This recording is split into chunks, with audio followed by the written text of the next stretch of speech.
இறைமொழி பேசுதே. விவிலியம் காட்டும் வாழ்க்கை பாடம் நாள் 58.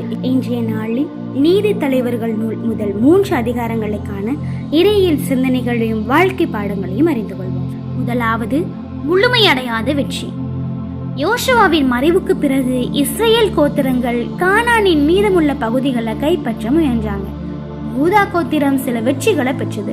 ஆனா பல கோத்திரங்கள் அங்கிருந்த கானானியர்களை முழுமையா துரத்தல. அவர்கள் பலமடைந்த போது கானானியரை தங்களுக்கு ஊழியம் செய்யும்படி கட்டாயப்படுத்தினாங்களே ஒழிய அவங்கள முற்றிலும் துரத்தி விடவில்லை என்று வேதம் கூறுகிறது. வாழ்க்கை பாடம். நம்முடைய வாழ்க்கையில இருக்கக்கூடிய தீய பழக்கங்களையோ அல்லது தவறான எண்ணங்களையோ முழுமையாக ஒழிக்க வேண்டும். இப்போதைக்கு இது இருக்கட்டும், என்னை கட்டுப்படுத்தாது என்று நாம விட்டு வைக்கக்கூடிய பலவீனங்கள் பின்னைய நாளில் நமக்கு எதிராகவே திரும்பும் என்பதை முதல் அதிகாரம் எச்சரிக்கிறது.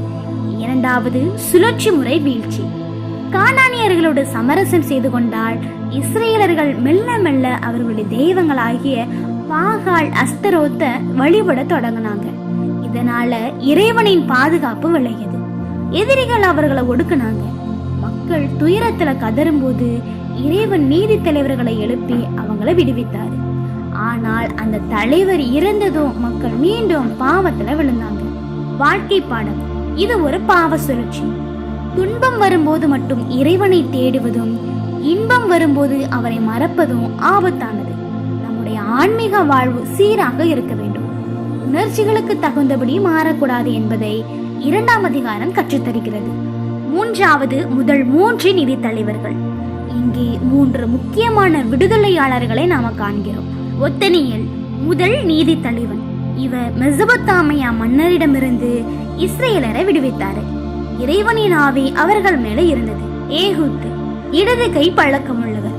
மோவாபு ராஜனான எக்லோனை தந்திரமாக ஒரு ரகசிய இடத்திற்கு அழைத்து சென்று தன் இடது கையால் கத்தியை உருவி அவனை கொன்று இஸ்ரேலரை விடுவித்தாரு. ஷாம்கார் இவர் ஒரு முள்ளுக்கோளால் 600 பெலிஸ்தியர்களை கொன்று இஸ்ரேலர்களை காப்பாற்றினார். வாழ்க்கை பாடம். ஒத்தனியேல் இறைவனின் ஆவியை பெற்றியவரும் ஒரு தலைவனாக முடியும் என்பதை எடுத்து காட்டுகிறது. ஏகூத்து நம்முடைய வித்தியாசமான தன்மைகளை கூட இறைவன் பெரிய காரியங்களாக பயன்படுத்துவார் என்பதை எடுத்து வருகின்றது. ஷாம்கார் நம்மிடம் இருக்கக்கூடிய எளிய கருவிகளை கொண்டு மிகப்பெரிய வெற்றிகளை அடைய முடியும். அதாவது முள்கோலை ஷாம்கார் பயன்படுத்தியதை போன்று நம்மிடம் என்ன இல்லை என்று கவலைப்படுவதை விட இருப்பதை வைத்து எப்படி செயல்படுத்துகிறோம் என்பதுதான் முக்கியம். இந்த அதிகாரங்களின் முக்கிய சாராம்சம். மறதி. முந்தைய தலைமுறையினர் கண்ட இறைவனின் அற்புதங்களை அடுத்த தலைமுறைக்கு கடத்த தவறியதே இந்த வீழ்ச்சிக்கான காரணமாகும். இரக்கம். மக்கள் எத்தனை முறை பாவம் செய்தாலும் அவர்கள் கதறும் போது இறைவன் அவர்களை கைவிடாமல் விடுதலையாளர்களை அனுப்பினாரு. இந்த அதிகாரங்கள் நமக்கு கற்றுத்தரக்கூடிய இறையியல் சிந்தனைகளையும் வாழ்க்கை பாடங்களையும் நம்முடைய வாழ்விலும் வாழ்வாக்குவோம். நன்றி.